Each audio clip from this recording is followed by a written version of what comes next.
Kerajaan Perlak memiliki pusat pemerintahan di Kecamatan Perlak, Kabupaten Aceh Timur, Provinsi Aceh. Kekuasaannya mencakup seluruh wilayah tersebut. Daerah ini berada di pesisir timur Aceh yang menghadap Selat Malaka di bagian utara. Kedatangan Islam ke Nusantara diawali dengan datangnya Islam di Pulau Sumatera. Salah satunya adalah wilayah Perlak. Proses Islamisasi di Perlak dimulai dengan datangnya rombongan di bawah pimpinan Nahkoda Khalifah dari Timur Tengah.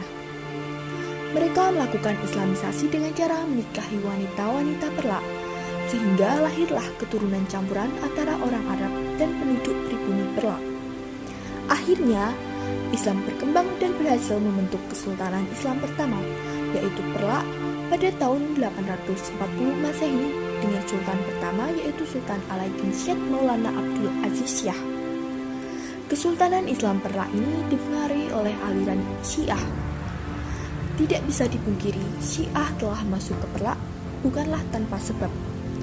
Mengingat pada tahun 744 sampai dengan 747 Masehi, terjadi revolusi besar Syiah di Persia hingga akhirnya berhasil ditumpas.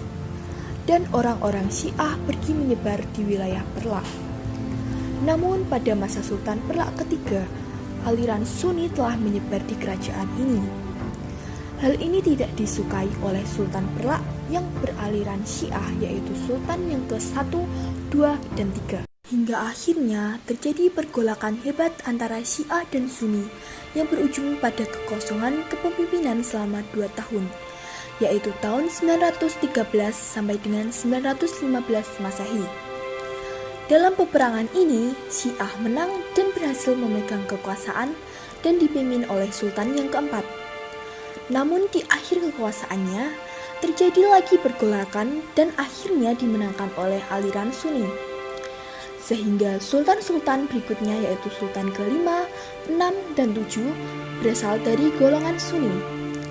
Pada tahun 983 Masehi, di akhir kepemimpinan Sultan Perlak yang ke-7 yang bergolongan Sunni, terjadi lagi peperangan saudara selama 4 tahun, yaitu tahun 983 sampai dengan 986 Masehi yang diakhiri dengan perjanjian perdamaian dengan pembagian kekuasaan yang menjadi 2, yaitu Perlak pesisir dari golongan Syiah dipimpin oleh Sultan Alaiddin Syed Maulana Shah dan Perlak pedalaman dari golongan Sunni dipimpin oleh Sultan yang ke-8.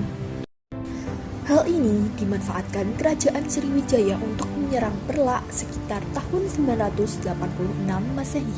Pada peperangan ini, Sultan Perlak pesisir wafat dan Perlak kembali bersatu di bawah pimpinan Sultan ke-8 dan melanjutkan peperangan dengan Sriwijaya hingga pada tahun 1006 Masehi. Kerajaan Perlak terus berkembang pesat hingga mencapai kejayaannya pada masa kepemimpinan Sultan ke-9 sampai dengan 12.